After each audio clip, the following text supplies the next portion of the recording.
how society does change how we look at beauty.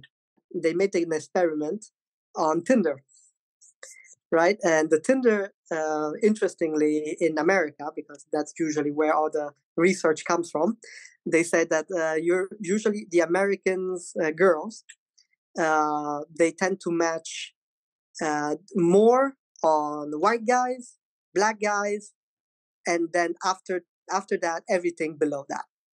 So Asians, for example, are less likely to be matched. And there was a study that was demonstrating is because maybe in America the exposure of Asian people are not predominant in that world, because it's not shown in the movies. I mean, you see Asians, but you never see them in like the main badass person who is kicking ass and everything. So there is a maximization of trend of seeing certain type of people are attractive and certain type of people are not. Now, the funny thing is, let's go to Asia for an example. Let's go to Russia. Russian woman tends to see Asian more attractive compared to, let's say, African American or people from Africa. Where in America, there is a higher trend now of finding African American more attractive. In Russia, they would find Asian more attractive because they are near to Asia. They've been to Asia. Well, there are some stereotypes. Not a lot of Asians now, they have a lot of money. Okay, that could be also a factor. But they tend to not be attracted to, let's say, African descent, right? Or less likely to be attracted to that. So that also is a demonstration of how society affects us. It is related to your sign? No, it's nothing to do with your sign. That is how society perceives what is attractive and what is not. Now, what does the sign will explain about that personality is that what society have created in your mind, and then your sign reinforce that image more. So imagine society has created something in your mind, and you're convinced that that is what you're really looking for, something strong, right? So it's an in-depth belief. Let's say you are attracted to black men. I'm just making one example. You really find that attractive because it's how you've grown up. Maybe you like hip hop. Maybe you had a lot of black friends, so you find that attractive. So you like that culture. What happens in the sign is that the sign will reinforce how more likely you believe in what you believe. So, for example, if you are a Virgo, you tend to create this illusion in your mind that this is what Prince Charming looks like. Let's say you like this African American, so you find that attractive. In your mind, you will get is reinforcing you to believe in your own illusion. Is it a positive or negative? Well, the only way I can say is that if you're lucky enough to find what you're looking for, I'm happy for you. But the reality is that not everybody can have that reality because we are all different. Again, if you're lucky, you might find one, but statistically, you will not. So then the sign will say, are you that open-minded? Are you flexible with what you hold as a strong belief? Now, that is the argument of the sign, right? And certain signs are more open to accept certain criteria than certain signs. And one of the sign of the Virgo is that they are very inflexible to what they desire most. The Aquarius, they tend to be more, they like to have, they like to first see before to come to a conclusion, I think. And that is their personality, right? Because you have what you have in your mind, but you said, okay, let's see if it's that. I don't put everything that has to fit like a box, but let's see how flexible I can be with that person, for example, right? So this is one of the example of the beauty of a Aquarius, right? They don't put everything as a given. They give you the opportunity to shine. Whereas a Virgo would be more like, well, you need to first be like what I want, I'm looking for, and then let's see. And hopefully you match everything that I want. But probably they will give them more opportunity because they fit the ideal Prince Charming in their head. Yes. So it's all about the perspective, and my job is to make them understand every sign has their strengths and weaknesses. What are those strengths and weaknesses? And yeah, and this for some people are eye-opening. For some people, I think it does not work because they are very held to their belief, which is fine. But when a person then gets a lot of disappointment in life, that is where the issue starts, because then they start doubting themselves in saying why they don't get what they're getting. It's also it's also a point of perspective because not everybody has the same sign. Because if you're dealing with a person, first you need to understand yourself. After understanding yourself, you can maybe start understanding the other person, which has a completely different approach, nurture and nature, sign, and that. So to say that, oh, he is the ideal person or not, no, that's very far-fetched. You can start having a good symbiosis based on the sign. That's why in ancient China, they used to first match the sign because they say, well, in long term, they actually gonna contribute to each other. That was the belief. There is some wisdom to that, right? But if you really understand this, understanding the principle of yin and yang, then it means that you need to understand what was it made for. Yin and yang was not made because I match with you because you're you're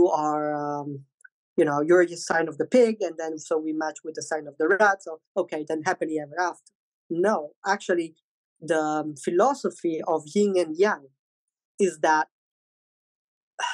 I should have in my sign some positive and some negative. And if I match with you, which let's say you are year of the dragon, for example, they balance each other. They balance in what the other person lack. So, for example, if one sign lacks in initiative, the other sign should be more initiative.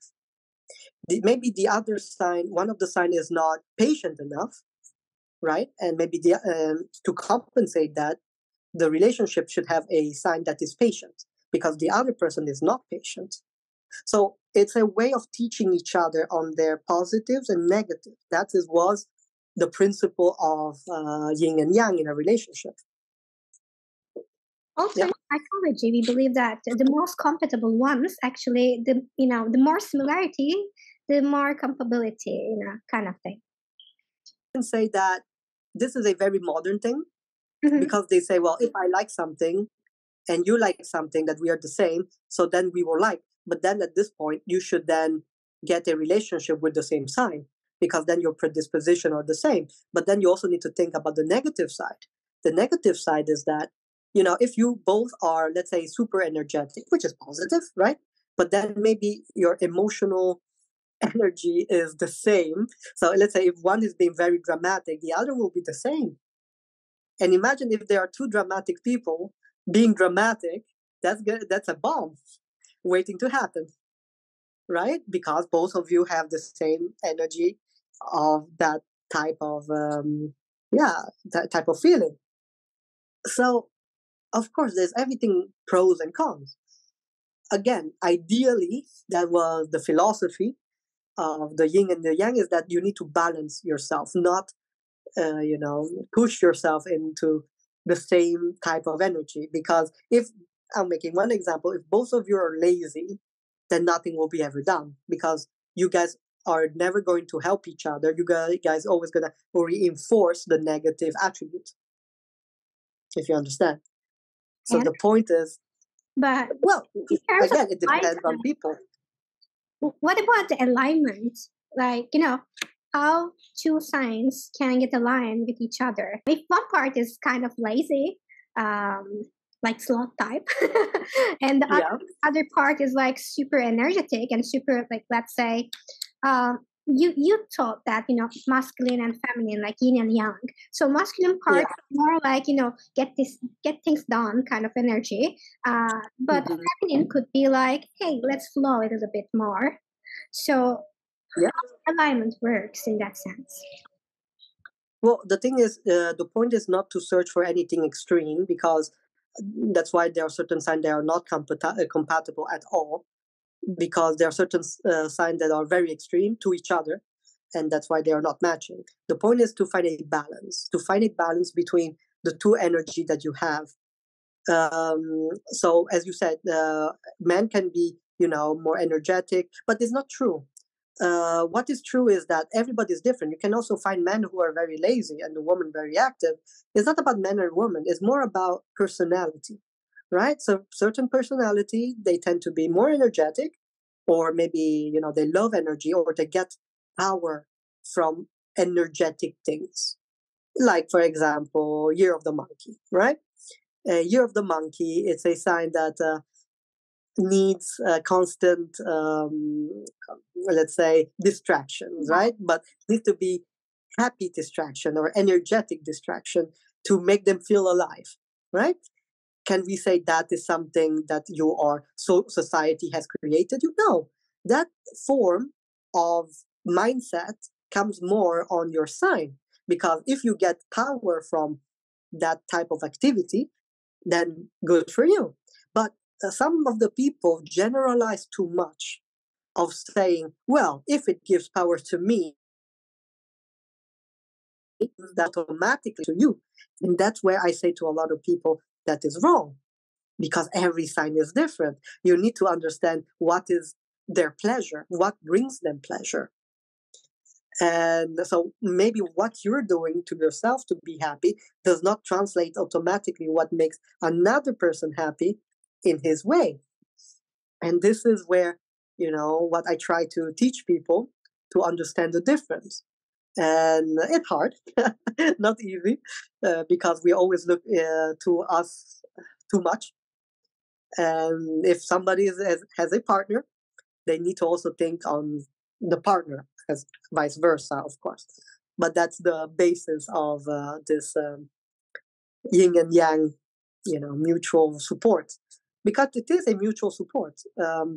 For example, if one says, maybe you get energy and you want to make sure that the relationship works, and you find somebody who maybe is not your energy, but maybe he's lacking in that, and maybe he's not that energetic.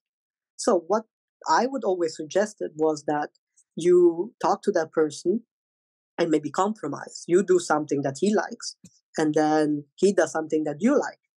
But this is, then it becomes a relationship counseling. But the thing is, the sign does bring you towards this kind of interaction, because the sign is fundamentally understanding who you are. There are people, they have big expectations in relationships, and Mm-hmm. I would like to comment on that. Like, it is much different than to have standards. Comparing to standards could be more important to have, rather than the sharp expectations in terms of relationships. What would you say? Well, standards are still a mindset of what you expect. Because if I have a standard, the standard is created by society, it's created by how a lot of people would go together and say, okay, this is the standard. Sure, it could help, but fundamentally, if you're talking about a relationship, it is hard.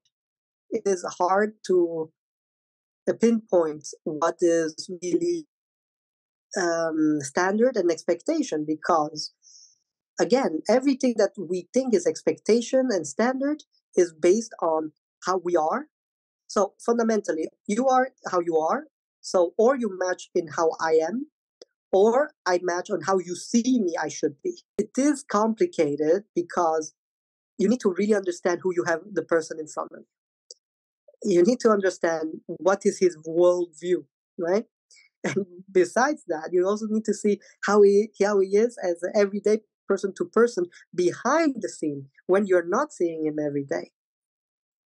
So it is hard, right? It is complicated, especially for a person who always wanted to study and understand the reason of everything, of why of a person acting that way, or um, how they interact with other people.